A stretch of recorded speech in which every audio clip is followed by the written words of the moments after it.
മാധ്യമങ്ങൾക്കെതിരെ രൂക്ഷ വിമർശനവുമായി മുഖ്യമന്ത്രി. വയനാട് ദുരന്ത നിവാരണ കണക്കിൽ സംശയത്തിന്റെ പുകപടലം പടർത്താൻ മാധ്യമങ്ങൾ ശ്രമം നടത്തിയെന്ന് മുഖ്യമന്ത്രി വിമർശിച്ചു. കേരളം വ്യാജ കണക്കുകൾ പ്രചരിപ്പിച്ച് അനർഹമായ സഹായം തട്ടിയെടുക്കാൻ ശ്രമം നടത്തുന്നുവെന്ന കഥ ഒരു വിഭാഗം ജനങ്ങളുടെ മനസ്സിൽ കടന്നുകയറാൻ ഇത് കാരണമായി. വ്യാജ വാർത്തയിൽ ലോകത്തിന് മുൻപിൽ കേരളം അവഹേളിക്കപ്പെട്ടുവെന്നും മുഖ്യമന്ത്രി പറഞ്ഞു. പെട്ടെന്ന് കേൾക്കുന്ന ആരും ഞെട്ടിപ്പോകുന്ന കണക്കുകളാണ് മാധ്യമങ്ങൾ നൽകിയത്. ഓണത്തിന്റെ ദിവസങ്ങളിലാണ് ഇത്തരത്തിലൊരു സപ്തോജനകമായ വാർത്ത പ്രചരിച്ചത്. ഒറ്റ ദിവസം കൊണ്ടാണ് ഇതുപോലുള്ള വാർത്തകൾ ലോകമാകെ സഞ്ചരിക്കുന്നത്. വയനാട് പുനരധിവാസത്തിൽ സർക്കാർ കള്ളക്കണക്ക് കൊടുത്തു എന്ന ആരോപണവുമായി പ്രതിപക്ഷവും രംഗത്തിറങ്ങി. സോഷ്യൽ മീഡിയയിൽ വ്യാപകമായ ആക്ഷേപവും വന്നു. കേരളത്തിനെതിരായ ദുഷ്പ്രചരണം എല്ലാ സീമകളും കടന്ന് കുതിച്ചു പാഞ്ഞു. അസത്യം പറക്കുമ്പോൾ സത്യം അതിന്റെ പിന്നാലെ മുടന്തുകയാണ് ചെയ്യുക. അതാണ് യഥാർത്ഥത്തിൽ സംഭവിച്ചതെന്ന് മുഖ്യമന്ത്രി സൂചിപ്പിച്ചു. വേറൊരു ആക്ഷേപമുയർത്തിയത് സന്നദ്ധ പ്രവർത്തകരുടെ പേരിൽ കോടികൾ, ഇതായിരുന്നു മറ്റൊരാക്ഷേപം. മെമ്മോറാണ്ടത്തിലെ വോളണ്ടിയേഴ്സ് ആൻഡ് ട്രൂപ്സ് എന്നതിലെ സേനകളെന്ന ഭാഗം സൗകര്യപൂർവ്വം ഒഴിവാക്കി ആ കണക്കുകൾ അവതരിപ്പിക്കുകയാണ് ഈ മാധ്യമങ്ങൾ ചെയ്തത്. രാജ്യത്തിൻ്റെ വിവിധ കോണുകളിൽ നിന്ന് കേരളത്തിൽ കേന്ദ്ര സേനകൾ എത്തിയിട്ടുണ്ട്. ആ കേരളത്തിലേക്ക് എത്തിച്ച കേന്ദ്ര സേനകളെ ട്രാൻസ്പോർട്ട് ചെയ്യാനും അവർക്ക് താമസമൊരുക്കാനും ഒന്നും ചിലവാകില്ല എന്നാണോ? എന്നാൽ കേരളത്തിൽ ഇങ്ങനെയെല്ലാം ജനങ്ങൾ ചെയ്തുകൊള്ളും എന്നാണോ നാം കേന്ദ്രത്തോട് പറയേണ്ടത്? ഇതെല്ലാം പരിഗണിച്ചു വേണം മെമ്മോറാണ്ടത്തിലെ ഓരോ വരിയും തയ്യാറാക്കാൻ. നിർഭാഗ്യവശാൽ ഇതിനെക്കുറിച്ച് അജ്ഞരായവരോ അങ്ങനെ നടിക്കുന്നവരുമായി ഇവിടുത്തെ ഒരു കൂട്ടം മാധ്യമങ്ങൾ മാറി എന്നതാണ് വസ്തുത. വിദ്യാസമ്പന്നരായ മാധ്യമപ്രവർത്തകർ പ്രതീക്ഷിക്കുന്ന ചെലവുകളെ ചെലവഴിച്ച തുക എന്നും പിന്നീട് പെരുപ്പിച്ച തുക എന്നും പ്രചരിപ്പിക്കുന്നത് വിദ്യാഭ്യാസക്കുറവിൻ്റെ പ്രശ്നമല്ല. കാരണം പ്രതീക്ഷിക്കുന്ന ചെലവും അവർ പറഞ്ഞ ഈ ചെലവഴിച്ച തുക എന്നതും തമ്മിലുള്ള വ്യത്യാസം നല്ലതുപോലെ അവർക്കെല്ലാം അറിയാലോ. അവരുടെ ചില പ്രത്യേക താല്പര്യങ്ങളുടെ കുഴപ്പമാണ് ഇവിടെ ദൃശ്യമാവുന്നത്. ഇത്തരം വ്യാജ പ്രചരണങ്ങൾക്കെതിരെ നിയമ നടപടികൾ സ്വീകരിക്കാൻ സർക്കാർ നിർബന്ധിതമാവുകയാണ്. ഇവിടെയാകട്ടെ ബഹുമാനപ്പെട്ട ഹൈക്കോടതിയുടെ വിധിന്യായത്തെയാണ് ദുർവ്യാഖ്യാനം ചെയ്തത്. ഇൻ്റർഫിയറൻസ് ഓഫ് അഡ്മിനിസ്ട്രേറ്റീവ് ജസ്റ്റിസ് ആണ് നടത്തിയിരിക്കുന്നത്. അതുകൂടി കണക്കിലെടുത്തുള്ള നിയമ നടപടികൾ ആലോചിക്കേണ്ട സാഹചര്യമാണ് വന്നിരിക്കുന്നത്. ഇതാദ്യമല്ല മാധ്യമങ്ങൾ ഈ വിധം ഇല്ലാക്കഥ മെനയുന്നത്. മാധ്യമങ്ങളുടെ ക്രിമിനൽ വാസനാ വികൃതികളുടെ എത്രയോ ഉദാഹരണങ്ങൾ ഇതിനു മുൻപ് നമ്മുടെ മുന്നിലുള്ളതാണ്. സർക്കാരിനെതിരെ മാത്രമല്ല, തങ്ങൾക്ക് ഹിതകരമല്ലാത്ത രാഷ്ട്രീയത്തിനെതിരെയും വ്യക്തികൾക്കെതിരെയും നിരന്തരം ഇത്തരം ആക്രമണങ്ങൾ നടത്തിയിട്ടുണ്ട്. ഓർമ്മയില്ലേ കെവിൻ കേസ്? ചെങ്ങന്നൂർ ഉപതെരഞ്ഞെടുപ്പ് നടക്കുന്ന ദിവസമല്ലേ അന്ന് കെവിൻ കൊലക്കേസിൽ ചില മാധ്യമങ്ങൾ വ്യാജ പ്രചരണങ്ങൾ അഴിച്ചുവിട്ടത്?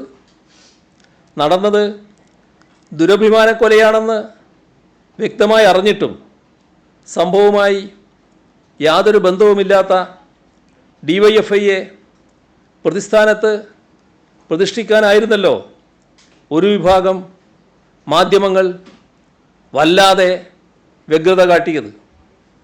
തെരഞ്ഞെടുപ്പ് ദിവസം പോളിംഗ് കഴിയുന്നതുവരെയും DYFIയെ ആക്രമിക്കാനായിരുന്നു ഇത്തരം ചാനലുകൾക്ക് അമിതമായ താല്പര്യം.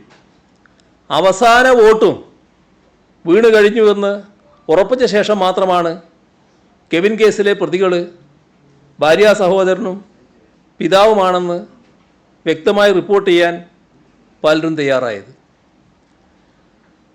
ഓർമ്മയില്ലേ ഓമനക്കുട്ടൻ്റെ കഥ?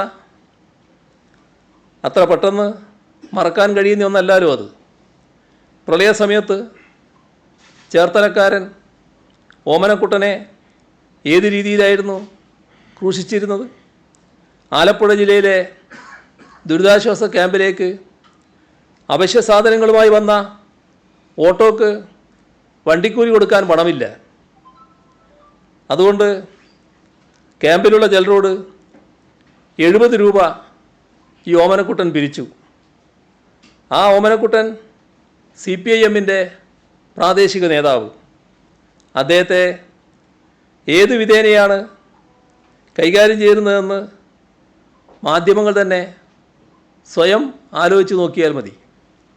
ദുരിതാശ്വാസ ക്യാമ്പിലെ വട്ടിപ്പിരിവുകാരനായല്ലേ അദ്ദേഹത്തെ ചിത്രീകരിച്ചത്?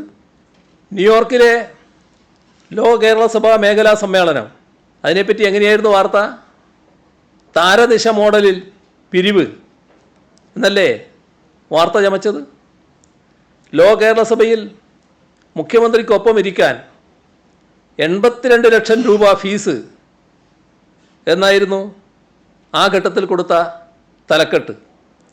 ന്യൂയോർക്കിലെ സമ്മേളന നടത്തിപ്പിന് സംഘാടകർ സ്പോൺസർഷിപ്പിൻ്റെ വഴി തേടിയതിനെ മുഖ്യമന്ത്രിക്കൊപ്പം ഇരിക്കാൻ പണം പിരിക്കുന്നു എന്ന് കാട്ടിയല്ലേ വ്യാജ വാർത്ത നിർമ്മിച്ചത്? ഇത്തരം കാര്യത്തിലൊന്നും ഒരു ലജ്ജയില്ലാലോ. ഇങ്ങനത്തെ ഒരു വാർത്ത പൊളിഞ്ഞാൽ അടുത്ത വാർത്ത മെനയുന്നതിന് ഒരു ലജ്ജയുമില്ലാലോ. മാധ്യമപ്രവർത്തനത്തിൻ്റെ മാനം മാറുന്നു എന്നാണ് പുതിയ സംഭവങ്ങളിൽ നിന്ന് മനസ്സിലാക്കേണ്ടത്. നേരത്തെ ഉള്ളതിൽ നിന്ന് മാറുകയാണ്, അതിൻ്റെ മാനം മാറുകയാണ്. കേരളത്തെ തകർക്കുന്നതിനുള്ള നീക്കങ്ങൾക്ക് ചില മാധ്യമങ്ങൾ സ്വയം ആയുധമാവുകയാണ്. ഏത് കാര്യവും തെറ്റായ വാർത്ത നൽകി വഴിതിരിച്ചു വിടാനാണ് ശ്രമിക്കുന്നത്. സ്വീകരിക്കാൻ പാടില്ലാത്ത ഈ നില ജനങ്ങൾ സജീവമായി ചർച്ച ചെയ്യേണ്ടതുണ്ട്. എന്തുകൊണ്ടാണ് ഇത്രയും കാര്യങ്ങൾ വിശദീകരിക്കാൻ തയ്യാറാകേണ്ടി വന്നത്? വ്യക്തികളെ, രാഷ്ട്രീയ പാർട്ടികളെ ആക്രമിക്കുന്നതും സർക്കാരിനെ വിമർശിക്കുന്നതും മാധ്യമങ്ങളുടെ രീതിയാണ്. അതിൽ പുതുമ കാണുന്നില്ല. ഇവിടെ ഒരു നാടിനെ തന്നെയാണ് ആക്രമിക്കുന്നത്. സർക്കാരിനെതിരെയുള്ള വ്യാജ വാർത്തകളും വ്യാജ പ്രചാരണങ്ങളും മാത്രമല്ല, ജനങ്ങൾക്ക് വലിയ തോതിൽ ഉപകാരപ്രദമാകുന്ന മുഖ്യമന്ത്രിയുടെ ദുരിതാശ്വാസ നിധിയെ തകർക്കാനും ബോധപൂർവമായ ചില ശ്രമങ്ങൾ ഉണ്ടാകുന്നു.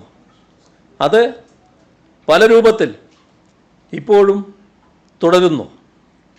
എന്നാൽ ഇവരാലോചിക്കുന്നില്ല ഈ വ്യാജ പ്രചരണങ്ങൾ എത്ര പാവപ്പെട്ട മനുഷ്യരെയാണ് ബാധിക്കുന്നത് എന്ന്.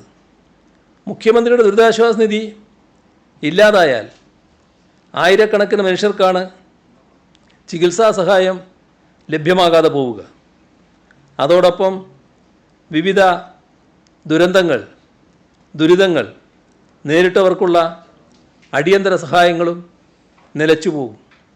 അതുകൊണ്ട് അത്തരം പ്രചരണം നടത്തുന്നവർ ഈ ഹതഭാഗ്യരെ ഓർത്ത് അതിൽ നിന്ന് പിന്തിരിയണമെന്നാണ് അഭ്യർത്ഥിക്കാനുള്ളത്.